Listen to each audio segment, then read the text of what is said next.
پیش کیا جائے گا تو اللہ تبارک و تعالیٰ ان کی مہمان نوازی فرمائے گا۔ سبحان اللہ۔ کن کی مہمان نوازی فرمائے گا؟ روزہ داروں کی۔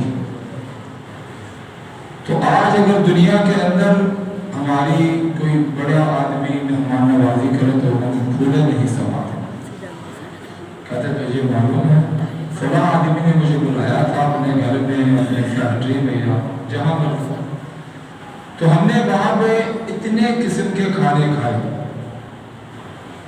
میں نے جمعے کو بھی کہا تھا، انڈیا کے اندر ایک تاجر ہے امبانی، جس نے اپنے بیٹے کی شادی میں 2800 قسم کے کھانے بنائے تھے، اور وہ کھانا مہمان نوازی لوگوں کی اس نے سونے کی پلیٹوں میں کی۔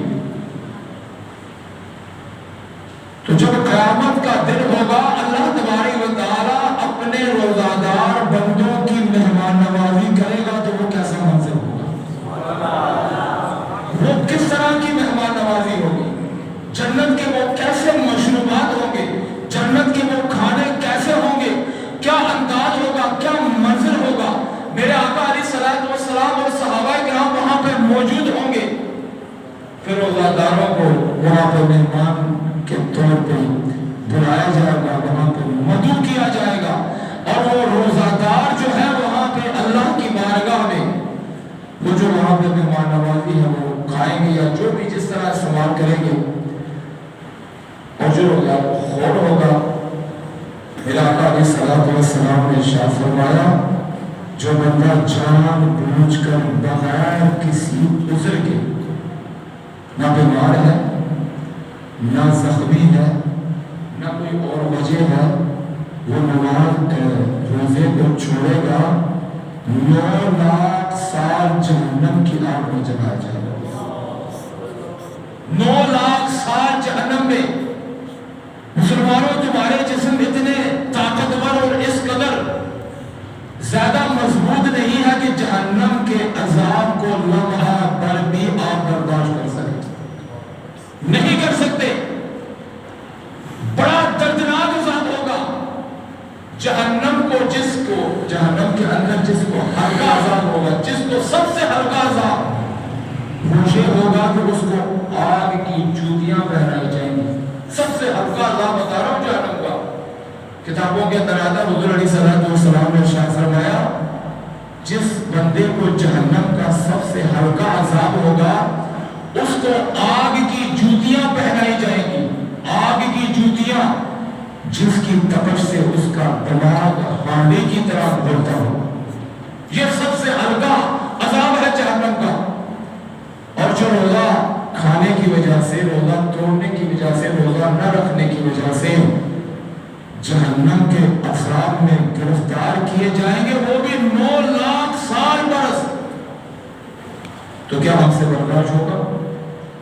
تو آج دنیا کی بھوک اور پیاس کو برداشت کر لے، بلکہ یہ ایسا سہانا موسم تھا، ہمیں تو پتہ ہی نہیں چلا کہ 27 روزے یا 26 روزے ہم نے رکھ لی۔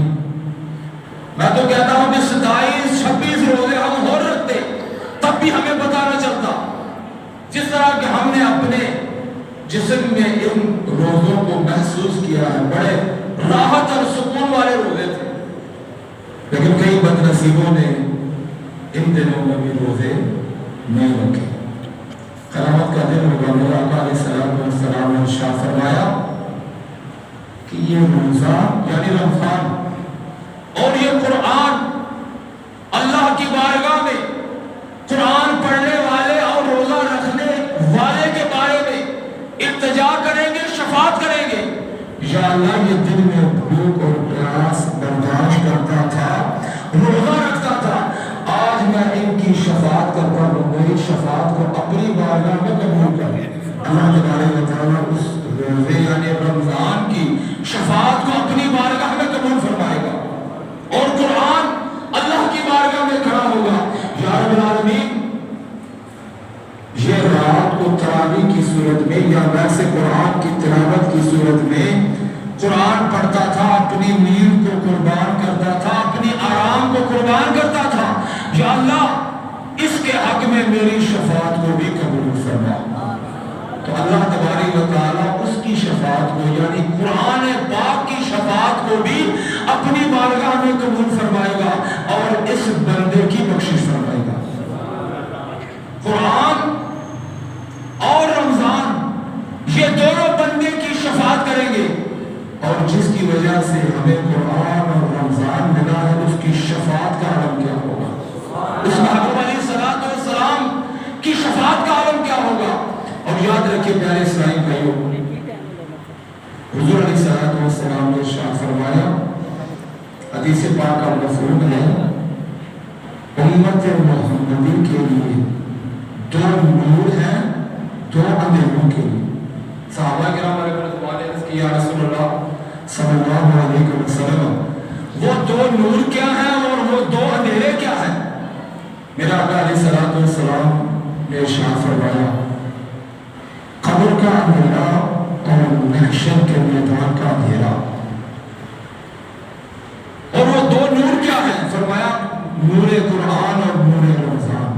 جس نے نور قرآن کو پڑھا ہوگا یعنی قرآن مجید کی تلاوت کی ہوگی اور رمضان کے روزے رکھے ہوں گے، اس کی قبر بھی روشن ہوگی، اس کا محشر بھی روشن ہوگا۔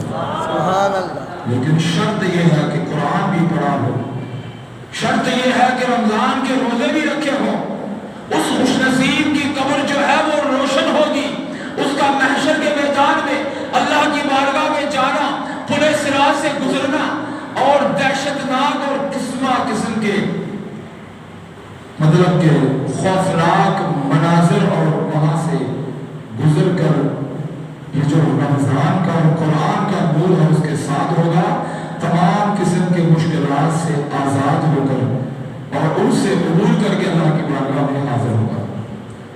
تو اللہ تبارک و تعالیٰ کی بارگاہ میں دعا ہے کہ ہمیں قرآن سے اور رمضان سے محبت نصیب فرمائے۔ آخری بات، اس کے بعد انشاءاللہ علامہ صاحب کا بیان ہوگا کہ انسان جب روزہ رکھتا ہے، روزہ رکھنے کے بعد بھوک پیاس برداشت کرتا ہے، اس کے منہ میں ایک قسم کی حمک پیدا ہوگی، حمک کیا؟ بو پیدا ہوگی۔ اب یہ بو اگر آپ میرے قریب اپنے منہ کو کریں گے تو مجھے برا لگے گا، اگر میرے منہ میں بو پیدا ہوئی ہے میں آپ کے قریب کروں گا تو آپ کو برا لگتا ہے۔ ہم کئی مرتبہ سونف لاشی وغیرہ استعمال کرتے ہیں، خوشبودار چیزیں، تاکہ میرے منہ کی جو بو ہے دوسرا بندہ جو میرے سامنے ہے وہ محسوس نہ کرے۔ لیکن قربان جائے وہ روزہ اتنا خوش نصیب ہے، اتنی فضیلت اور عظمت والا ہے، اللہ تبارک و تعالیٰ ارشاد فرماتا ہے میرا بندہ جب روزہ رکھتا ہے بھوک اور پیاس کی وجہ سے اس کے منہ میں بو پیدا ہوتی ہے، مجھے وہ مشک عنبر سے بھی زیادہ پسندیدہ ہے، مشک عنبر سے بھی زیادہ پسندیدہ ہے رب العالمین کو، کسی بندے کو نہیں، جس رب العالمین نے ہمیں پیدا کیا ہے۔ ہمارے منہ کی جو بو ہے رمضان کے روزے رکھنے کی وجہ سے اللہ تبارک و تعالیٰ کو مشک عنبر سے بھی زیادہ پیارا ہے۔ موسیٰ علیہ السلام جب اللہ کی بارگاہ میں جاتے خطاب کرنے کے لیے، اللہ تبارک و تعالیٰ اور موسیٰ علیہ السلام کے درمیان 70,000 پردے حائل ہوتے تھے، درمیان میں 70,000 پردے، 70,000 پردوں کے اس طرف موسیٰ علیہ السلام، اس طرف اللہ تبارک و تعالیٰ کی ذات مبارکہ جب یہ کلام کرتا تھا موسیٰ علیہ السلام کو بڑا سرور آتا تھا، عرض کرتے یا اللہ اپنا دیدار بھی دکھا، تو اللہ تبارک و تعالیٰ فرماتا ہے ترانی تو مجھے نہیں دیکھ سکتا۔ لیکن عجیب بات ہے میرا آقا علیہ السلام نے ارشاد فرمایا جب بندہ رمضان میں روزے رکھتا ہے، کب؟ رمضان میں روزے رکھتا ہے، وہ اللہ کے اوپر اس کا اتنا ایمان ہے، نہ کھاتا ہے نہ پیتا ہے، تمام خواہشات سے وہ ایک طرف ہو کر رمضان کے روزے رکھتا ہے، اللہ تبارک و تعالیٰ اس کے اتنا قریب ہو جاتا ہے کہ اس کے درمیان ایک پردہ بھی نہیں ہوتا، بغیر پردے کے اللہ اس کے اتنا قریب ہو جاتا ہے۔ موسیٰ علیہ السلام 70 پردوں کے درمیان میں اللہ سے کلام کرتے تھے، لیکن رب العالمین نے کتنی مہربانی فرمائی امت محمدیہ پر کہ جب وہ